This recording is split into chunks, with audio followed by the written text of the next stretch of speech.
अगर अभी तक आपने सब्सक्राइब नहीं किया है तो जल्दी से सब्सक्राइब बटन दबाएं और हमारी रात का रहस्य फैमिली का हिस्सा बने और देखते रहें दिल दहला देने वाली डरावनी कहानियाँ।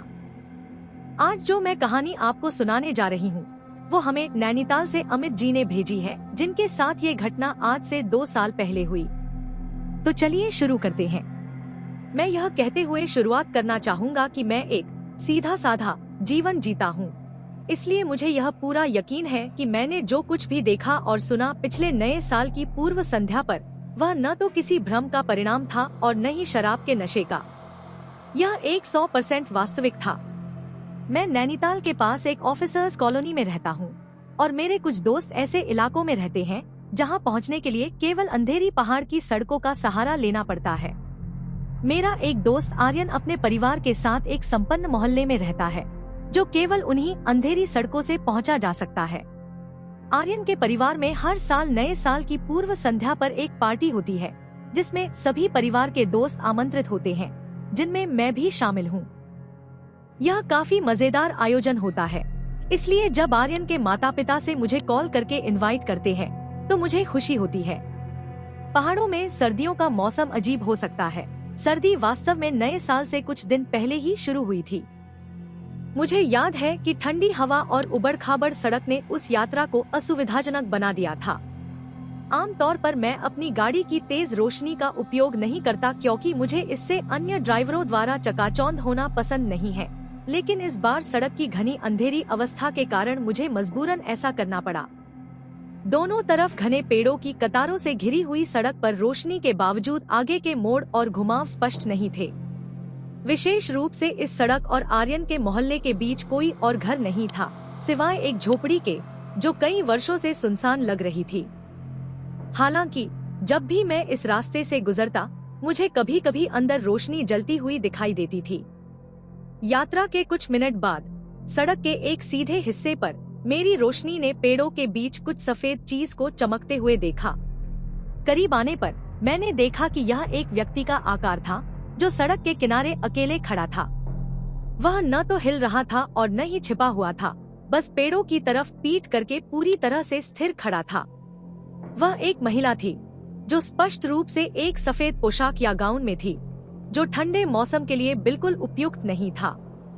मैंने अपनी गाड़ी की तेज रोशनी बंद नहीं की ताकि मैं किसी खतरे से बच सकूं, इसलिए मैं उसकी पोशाक के किसी खास विवरण को ठीक से नहीं देख पाया।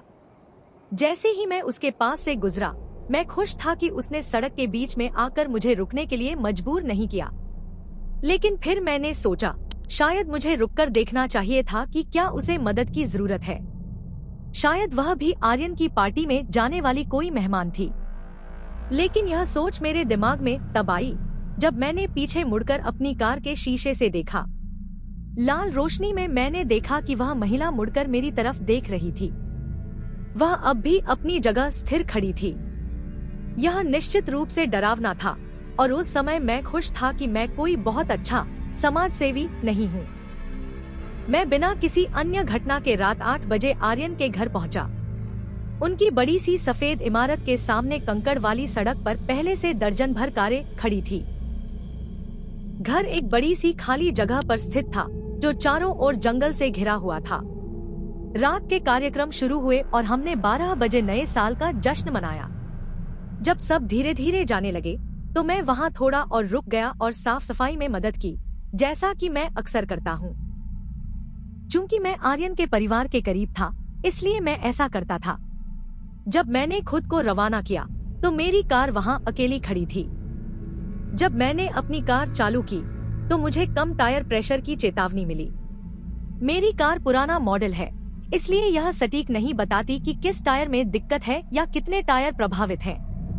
मैं घबराया नहीं क्योंकि मुझे याद था कि ठंड के मौसम में ऐसा अक्सर होता है।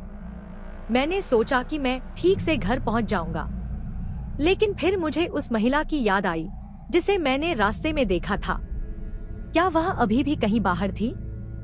क्या किसी और ने उसे देखा होगा? एक दूसरा रास्ता भी था जो विपरीत दिशा में था, जिससे मैं घर जा सकता था, लेकिन वह रास्ता 20 मिनट लंबा था। इतनी रात को और संभावित नशे में ड्राइवरों के डर से मैंने सोचा कि मैं उसी रास्ते से जाऊंगा। काश मैंने ऐसा न किया होता, कुछ ही मिनटों बाद उसी अंधेरी सड़क पर मुझे महसूस हुआ कि मेरे टायर में कुछ गड़बड़ है। मुझे धातु के रगड़ने की आवाज सुनाई दी। धीरे धीरे मेरी कार रुक गई। मैंने बड़बड़ाया, अब ये क्या हुआ? मैं सोच रहा था कि क्या मेरे टायर पूरी तरह से खराब हो गए हैं। अपने बेहतर निर्णय के खिलाफ मुझे कार से बाहर निकलना पड़ा। मैंने बेवकूफी में इंजन बंद कर दिया और दरवाजा बंद कर दिया। कार की लाइट्स अपने आप बंद हो गई और मैं चारों ओर के घने जंगल के अंधेरे में डूब गया। मैंने अपने फोन की टॉर्च से टायरों को देखा। मेरा दिल डूब गया।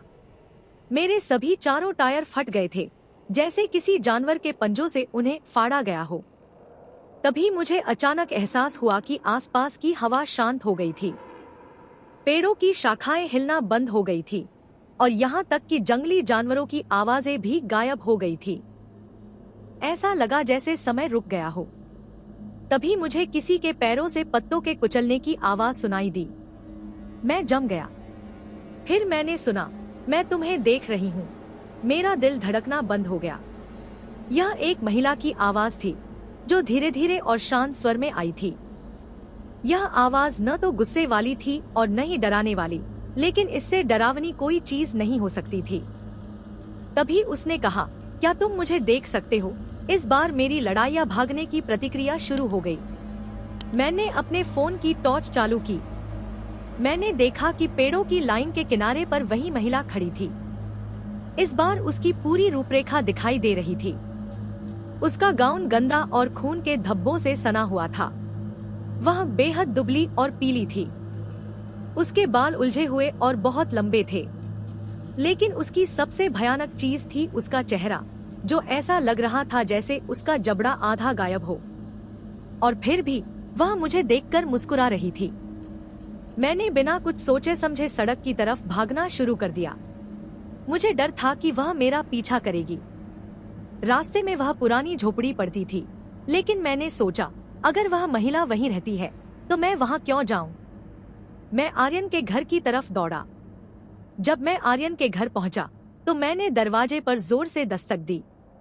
आर्यन की मां ने दरवाजा खोला और मुझे अंदर बुलाया।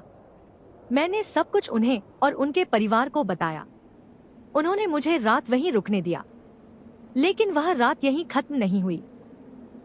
मैं रात 3:14 बजे एक हल्की दस्तक से जागा। यह दूसरी मंजिल की खिड़की से आ रही थी। मैंने खिड़की की तरफ देखा, लेकिन बाहर झांकने की हिम्मत नहीं जुटा पाया। तभी मुझे वही आवाज सुनाई दी, मैं तुम्हें देख रही हूँ। यह सुनकर मेरी हिम्मत जवाब दे गई। मैंने खिड़की के पास जाने की कोशिश भी नहीं की। सुबह होते ही मैंने आर्यन और उनके परिवार को पूरी बात बताई। हम सब बाहर गए और देखा कि जहाँ से आवाज आई थी वहाँ एक जंग लगी पुरानी छुरी पड़ी थी। पुलिस को बुलाया गया। उन्होंने जांच की और कहा कि पास की झोपड़ी खाली थी, लेकिन वहाँ आसपास जंगली जानवरों के शव पड़े थे। वह महिला फिर कभी नहीं दिखी। लेकिन सबसे डरावनी बात यह थी कि वह मुझे इतनी जल्दी ढूंढ कैसे पाई और वह बिना जबड़े के कैसे बोल रही थी। आप इस डरावनी घटना के बारे में क्या सोचते हैं? हमें कमेंट में जरूर बताएं। अगर आपको ये वीडियो अच्छी लगी तो हमारे चैनल को सब्सक्राइब करना बिल्कुल मत भूलना। अगर आपके पास भी कोई ऐसी ही डरावनी कहानी है तो हमारे साथ जरूर शेयर करें।